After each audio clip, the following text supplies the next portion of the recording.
So welcome to the next episode of how to map. पिछले video में हमने जिस तरीके से लॉगिन प्रोसेस देखी थी उसी तरीके से इस वीडियो में हम लॉग आउट की प्रोसेस देखेंगे। और पिछले वीडियो में हमने एक और चीज़ जानी थी कि लॉगिन और log out are not just two buttons. उस बटन के पीछे हमने लॉजिक क्या लिखा था, तो लॉगिन का लॉजिक ऐसा था, हम लॉगिन क्रेडेंशियल्स यूजर से लेके यूजर नेम और पासवर्ड हम सर्वर साइड की तरफ एपीआई की तरफ भेज के जिस यूजर के वो क्रेडेंशियल्स है उनका डेटा मंगा के उसे लोकल स्टोरेज में सेव करके रखते हैं। और हर बार जब नेक्स्ट किसी भी पेज के ऊपर अगर यूजर जाने की कोशिश करता है तो हर पेज के ऊपर हमने एक सिंपल इफ कंडीशन लगाई थी। मैं आपको तुरंत स्क्रीन शेयर करके दिखाता हूं तो आपको याद आ जाएगा। So this was the if condition कि अगर local storage dot gate item user data अगर नल होगा तो उसको सिंपली लॉगिन पेज के ऊपर रिडायरेक्ट कर, और अगर ये नल नहीं होगा तो एल्स की कंडीशन हमने लगाई नहीं तो वो यूजर इसी पेज के ऊपर रह जाएगा। और लॉगिन पेज के ऊपर हमने क्या किया था, ये देखिए, हमने जो क्रेडेंशियल्स है वो भेज के अगर वो सक्सेसफुली रिस्पॉन्स अगर आता है, अगर ऑफ कोर्स सक्सेसफुल रिस्पॉन्स नहीं आता तो हम उसको क्या दिखाएंगे, अलर्ट इनवैलिड क्रेडेंशियल्स। लेकिन अगर यूजर के जो डिटेल्स है वो सही आते हैं तो हमें उसे HTML फाइल लोकल स्टोरेज के अंदर हम उसे सेट कर रहे हैं, या सेट कर रहे हैं दूसरे पेजेस के ऊपर गेट करके देख रहे हैं कि लोकल स्टोरेज में कुछ सेव है क्या। अगर कुछ सेव है मतलब यूजर लॉगिन करके आया है, अगर लोकल स्टोरेज ब्लैंक है मतलब यूजर ने लॉगिन पहले किया नहीं था तो उसको login.html पेज के ऊपर रिडायरेक्ट कर दो। अभी इस वीडियो के अंदर हम सीखेंगे कि लॉग आउट की प्रोसेस क्या है। अभी ये तो मुझे बताने की जरूरत नहीं, ये आपकी कुशाग्र बुद्धि से आप जान लो कि लॉग आउट प्रोसेस में हम सिंपल क्या करेंगे, लोकल स्टोरेज क्लियर कर देंगे। तो लोकल स्टोरेज क्लियर करने के बाद अगर मैं किसी भी पेज के ऊपर जाऊंगा तो लोकल स्टोरेज क्लियर होगा, ऑटोमेटिकली मैं लॉगिन पेज के ऊपर जाऊंगा। थोड़ा सा कॉपी पेस्टिंग का पार्ट भी इस वीडियो में आएगा।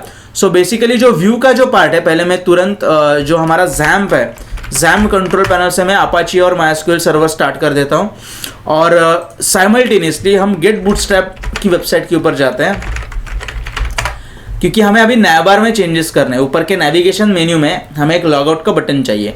सो Bootstrap 4 as we are using Bootstrap 4, यहाँ पे मैं सर्च करता हूँ नैवबार। ओके, ये फिलहाल यहीं पे छोड़ देते हैं नैवबार को। अपाची और MySQL सर्वर मैंने स्टार्ट कर दिया। अभी लेट्स जंप टू नैवबार। किधर गया मेरा, ओके। अभी यहाँ पे हमें कॉपी पेस्ट क्या करना है, हमारा इतना नैवबार रेडी है कि लोगो और सामने कुछ text. If I just go to local host /login.html के ऊपर ही जाता हूँ मैं, Ctrl+Shift+I मोबाइल व्यू के लिए, और यहाँ पे मैं डालता हूँ 10 सागर महाजन 123 and login. Okay, my expenses के पेज के ऊपर आ गया। सो लोगो और उसके सामने टेक्स्ट, इतना व्यू हमारा रेडी है। आगे हमें क्या चाहिए, सिर्फ इनमें से एक लिंक चाहिए, ये जो सामने दिख रहे हैं ना। सो ये अचीव कैसे करें, तो इसका कोड ये है कि div क्लास कोलैप्स, ये कोड हमें चाहिए। So let's just copy this, इतना मैं पार्ट कॉपी करता हूँ और पेस्ट कर देते हैं हमारे। किसके बाद है ये, सो बटन अच्छा टोगलर भी हमें डालना है ना। व्हाट इज दिस टोगलर, टोगलर ये ऐसी चीज़ है, मैं पहले आपको विदाउट टोगलर डाल के दिखाता हूँ, फिर आपको इस बटन का सिग्निफिकेंस समझ में आएगा। सो यहाँ पे वेयर इज माई नैबर, इसके आगे मैं डालता हूँ ये हमारा कोड। उसमें से होम फीचर्स प्राइसिंग में से बाकी के सारे जो LI टैग है वो मैं हटा देता हूँ और इस होम को भी मैं नाम देता हूँ लॉग आउट। अभी यहाँ पे इसे ओके करंट का भी इसे एट्रीब्यूट दिया है। सो एक बार रिफ्रेश करके देखते हैं पेज को। ओके, अभी ये लॉग आउट यहाँ पे दिख नहीं रहा। ओके, अभी आपको समझ में आएगा ये जो पार्ट है ना बटन का, इसका सिग्निफिकेंस क्या है। अभी मैं इस बटन वाले पार्ट को ऐड कर देता हूँ यहाँ पे। रिमेंबर, इस बटन वाले जो पार्ट है इससे लॉग आउट बटन विजिबल नहीं होगा। इससे क्या हमें मिलेगा वो दिखाता हूँ। ये जो हैमबर्गर मेन्यू का आइकॉन है ना, वो बटन है। जैसे मैं इसके ऊपर क्लिक करता हूँ मुझे उसके अंदर लॉग आउट का ऑप्शन दिखाई दिया। So what is this button, तो बटन ये क्या करता है, सी अगर मैं इसको फुल लेंथ करूँ तो और रिफ्रेश मारूँ एक बार तो ये बटन यहाँ पे मुझे दिखता है। टेक्निकली ऐसा नहीं होना चाहिए। मैं एक चीज़ सिर्फ कंफर्म करता हूँ यहाँ पे, कोलैप्स ये सही है। ओके, नहीं जूम आउट करने, एक्चुअली होता है क्या है, यहाँ पे ये पूरा का पूरा मेन्यू दिखता है और जैसे मैं मोबाइल व्यू के ऊपर शिफ्ट करता हूँ तो उस मेन्यू को जगह नहीं रहती तो वो कोलैप्स हो जाता है। अभी कोलैप्स हो गया तो उसको ओपन करने के लिए, एक्सपांड करने के लिए कुछ बटन चाहिए ना, तो वो ये बटन है। एक बार सिर्फ मैं दोनों कोड को कंपेयर करता हूँ। आई गेस नैवबार एक्सपांड LG, यहाँ पे हाँ मेरे नैवबार का जो क्लास है वो मैंने अलग दिया है। नैवबार ये क्लास मुझे ऐड करना पड़ेगा एक्सपांड LG करके। सो अल्टीमेटली ये क्लास ऐड करने से अभी देखो क्या होगा, जैसे ही मैं मोबाइल व्यू हटा देता हूँ वैसे ही यहाँ पे मुझे लॉग आउट बटन दिखता है, और जैसे मैं स्क्रीन शेयरिंग करता हूँ तो लॉग आउट बटन या फिर जितने भी आगे के जितने भी नेविगेशन मेन्यूज है वो इस कोलैप्सिबल में चले जाते हैं। और जैसे मैं इस आइकन के ऊपर क्लिक करता हूँ तो वो कोलैप्सिबल ओपन होता है। यहाँ पे मैं n number of menus add कर सकता हूँ। अभी लॉगआउट के ऊपर क्लिक करने के बाद मुझे क्या होना चाहिए? सो अल्टीमेटली लॉगआउट के ऊपर क्लिक होने के बाद मुझे लोकल स्टोरेज में सेव हुआ यूजर का आईडी मुझे हट जाना चाहिए। तो फिर वापस अगर मैं इस पेज के ऊपर आ जाऊंगा लॉगआउट करने के बाद, तो लोकल स्टोरेज तो हमें लॉगआउट के ऑन क्लिक के ऊपर क्लियर कर दिया होगा। तो इस नेक्स्ट टाइम अगली बार जब हम इस पेज के ऊपर आएंगे तो वो वापस क्या चेक करेगा? ये वाला कोड वो रन कर देगा कि ये तो पेज लोड होते ही हर बार रन होने वाला है, और चेक करके वो देखेगा कि get local storage dot gate item user data है क्या। ऑफ कोर्स लॉगआउट के ऊपर क्लिक करने के बाद जो हमने फंक्शन कॉल किया होगा उसके अंदर हमने गेट आइटम जो आइटम है यूजर डेटा नाम का वो डिलीट किया होगा। तो नेक्स्ट टाइम इस पेज के ऊपर आने के बाद उसको ये जो कंडीशन है ट्रू हो जाएगी, मतलब उसको नल वैल्यू मिलेगी, ये डेटा मिलेगा नहीं, उसको यूजर डेटा की ही नहीं मिलेगी, तो ऑटोमेटिकली login.html पेज के ऊपर ही डायरेक्ट कर देगा। Now let's do this thing. अभी यहाँ पे ए के ऊपर में यहाँ पे ऑन क्लिक चलेगा क्या देखते हैं। ऑन क्लिक मैं एक फंक्शन कॉल करता हूँ लॉग आउट करके, ठीक है, देखते हैं ऑन क्लिक चलता है। अगर on click function A tag के ऊपर भी चलता है, सिर्फ बटन और इनपुट टेक्स्ट मतलब टेक्स्ट बॉक्स और बटन के अलावा अगर ए टैग पे चलता है तो हमारी चांदी है। तो यहाँ पे मैं फंक्शन डिक्लेयर करता हूँ लॉग आउट, और लॉग आउट के अंदर हमें सिर्फ क्या करना है? Local storage dot remove item और आइटम का नाम, the name is user data, और एक बार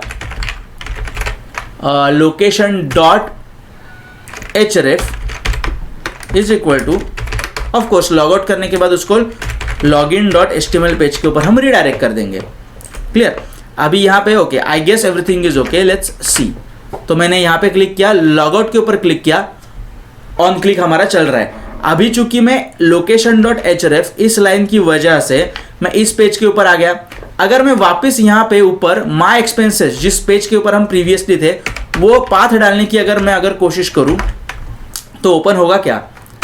ऑफ कोर्स नहीं होगा। वो पेज ओपन हुआ पल भर के लिए और तुरंत हम रीडायरेक्ट कर दिए गए लॉगिन फॉर्म के पेज के ऊपर, क्योंकि हमने लॉगआउट के बटन की ऑन क्लिक के फंक्शन के अंदर लोकल स्टोरेज से जो यूजर डेटा नाम का आइटम था वो रिमूव कर दिया।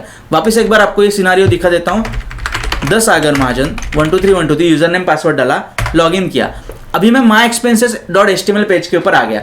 अभी चाहे जितनी बार मैं ये पेज रिफ्रेश करूँ मैं इसी पेज के ऊपर रहूंगा, क्योंकि अभी मेरे लोकल स्टोरेज के अंदर, मैं यहाँ पे आपको लोकल स्टोरेज ऑब्जेक्ट जो है कंसोल में वो प्रिंट करके दिखाता हूँ।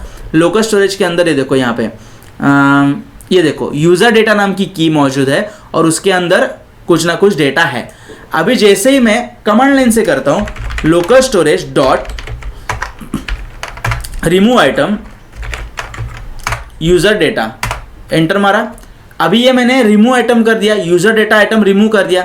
वापस अगर मैं लोकल स्टोरेज ऑब्जेक्ट प्रिंट करके देखूं तो अभी ये वाला ऑब्जेक्ट और रिमूव करने के बाद वाला लोकल स्टोरेज ऑब्जेक्ट को कंपेयर करके देखिए, इसके अंदर यूजर डेटा नाम की है ही नहीं।